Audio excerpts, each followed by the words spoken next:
Hello, good afternoon. It's 5:29 and kararating ko lang galing SM, pumunta akong SM and shopping. Shopping ako. Not really shopping. Nakabili lang ako ng mga new finds ko na product na gusto kong i-try and affordable na cosmetics na nakita ko. First, Watsons muna lahat, okay? Bumili ako ng alcohol, Biogenic. Important to, lalo na pag nagpapack ng products. Gusto ko super linis. Wow, super linis. Next, itong foundation sponge. Actually, walang price. 65 pesos for 2 pieces for dalawa. Next, bumili ulit ako ng No Shine Mattifier. And nakakita ko ng, para sa kapatid ko, Pimple Eraser. Diba yung mga lalaki ayaw na mga paggagamit ko sana yung Ultimate Set. Kaso ayaw niya nang magpipil siya. Or, yan, nakakita ko ng Pimple Eraser. Babalitaan ko kayo kung maganda sa kanya. And, yun, mura lang siya. Check ko lang. 49 pesos. Next. Eto, mag-ready na kayo sa cosmetics na nabili ko. May nakita akong brand. Parang bago lang. Kasi, hindi lang siya nakita.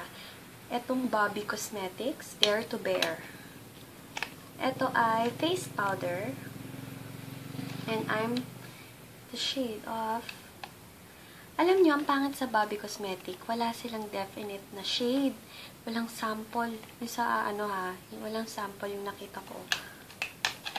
Eto pala. Wow, naghusga agad ako.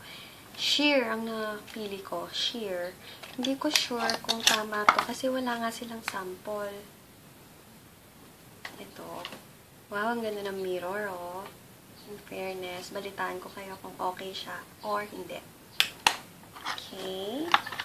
Ito, magkano siya?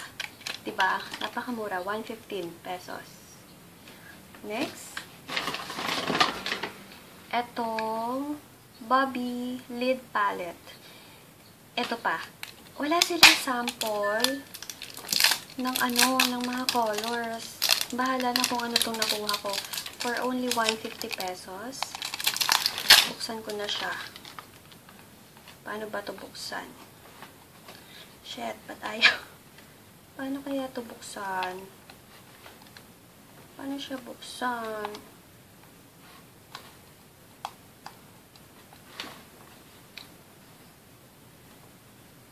Sabi dito, pull?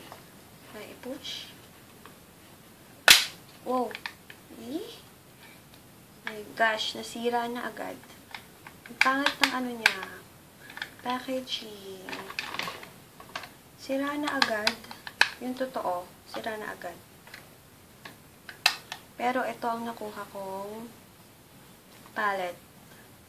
Medyo shimmer. I thought matte. Hindi pala matte. My God! Sira na agad. Agad-agad. Paano ba to? Next. Etong Cheeky Bobbi Cosmetic Blush On for only 90 pesos. Diba, napakamura nila. Kaya naka-intriga, ang dami kong nabili. Hirap pang buksan. Wait lang. 90 pesos, diba? Ganda na, in fairness, ganda ng packaging. Siyempre, diba, pag sa cosmetic or saan man na product, unang titingnan, first impression, yung packaging. Okay. Cute. Ganda niya. Okay. Kano yun? 90, diba? O, diba? Meron na kayong blush on. Na pag-abag ako dito sa aking blush, eye palette. Sira na agad siya. Ano ba naman? Yon. Paano buksan? Nabuksan. Yun, ayaw na naman mabuksan. Next is lipstick for only 85 pesos. Dalawa yung binili kong shade. Yung isa, LS03. Yung isa, LS05. Isang red, isang pink. Gagawan ko na lang sila ng review. Hindi ko muna sa inyo ipapakita. Papakita ko sa inyo kung maganda or not. Pero I think ganda ng color, so okay, yun. 90 pesos. Murang-mura. Next.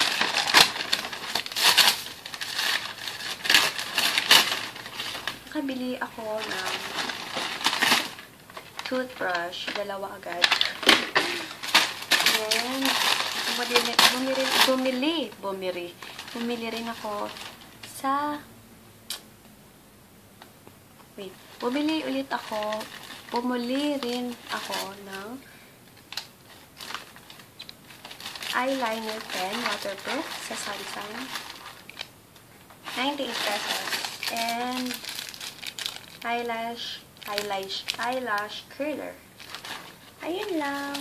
Medyo nag-shopping din sa Watsons. Alam niyo naman, alam niyo ba, lagi ako pinapawisan dito. Hindi ko alam bakit. And yun lang, nabili ko. And excited na akong magamit yung mga Bobby na cosmetics na nabili ko. Balitaan ko kayo kung maganda or not. Ayun, see you later guys.